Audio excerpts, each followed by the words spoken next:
తలకు నూనె రాసుకునే సరైన విధానం, అలాగే దాని అసలైన ప్రయోజనాల గురించి తెలుసుకునే సంక్షిప్త సమాచారమిది.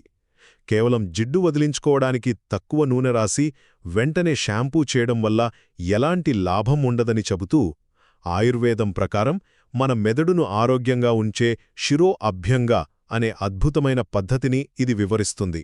చూడండి, ఇందులో మొదటిది తక్కువ నూనె వాడటం వల్ల జరిగే నష్టం. మనలో చాలామంది ఏముందులే షాంపూ చేసుకోవడం ఈజీ కదా అని చాలా తక్కువ నూనె రాస్తుంటారు, అవునా? కానీ బాగా వేడిగా ఉన్న పెనం మీద కొద్దిగా నీళ్లు చల్లితే ఎలా వెంటనే ఆవినైపోతుందో, మనం తక్కువ నూనె రాస్తే కూడా అంతే. దానివల్ల అస్సలు ప్రయోజనమే ఉండదు. అందుకే ఎప్పుడూ కనీసం 2-3 గుప్పెళ్ల గోరువెచ్చని నూనెను నిండుగా వాడాలి.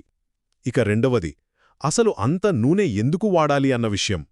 ఎందుకంటే నూనె కేవలం జుట్టు పెరగడానికి మాత్రమే కాదు, అది మన మెదడు లోపలికి కూడా చేరాలి. తల మధ్యభాగంలో నూనె రాసి తట్టడం వల్ల అక్కడున్న అధిపతి మర్మ, అంటే తలలోని ఒక ముఖ్యమైన ఎనర్జీ పాయింట్ యాక్టివేట్ అవుతుంది. ఇది మన నరాల చుట్టూ ఉండే పొరను లూబ్రికేట్ చేస్తుంది. అంతేకాకుండా వాతాన్ని, అంటే శరీరంలో వచ్చే డ్రైనెస్ మరియు ఒత్తిడిని తగ్గించి మన నాడీ వ్యవస్థను శాంతపరిచే మాస్టర్ స్విచ్లో పనిచేస్తుంది. చివరగా దీన్ని ఆచరించే సరైన పద్ధతి తెలుసుకుందాం. గోరువెచ్చని నూనెను తలకు బాగా పట్టించి కనీసం అరగంటపాటు గుండ్రంగా మర్దన చెయ్యాలి. ఆ నూనెను రాత్రంతా ఉంచుకుని మరుసటి రోజు మాత్రమే తలస్నానం చేయాలి, కానీ గంటలో అస్సలు కడిగేయకూడదు. ఇలా వారానికి కనీసం 3-4 సార్లు చేయాలి.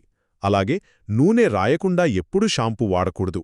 అంటే తలకు నిండుగా నూనె రాసుకుని మర్దన చేసుకోవడమనేది కేవలం జుట్టు అందం కోసం మాత్రమే కాదు, అది మన మెదడును, మనస్సును ప్రశాంతంగా ఉంచే ఒక అత్యంత అవసరమైన జీవనశైలి అలవాటు.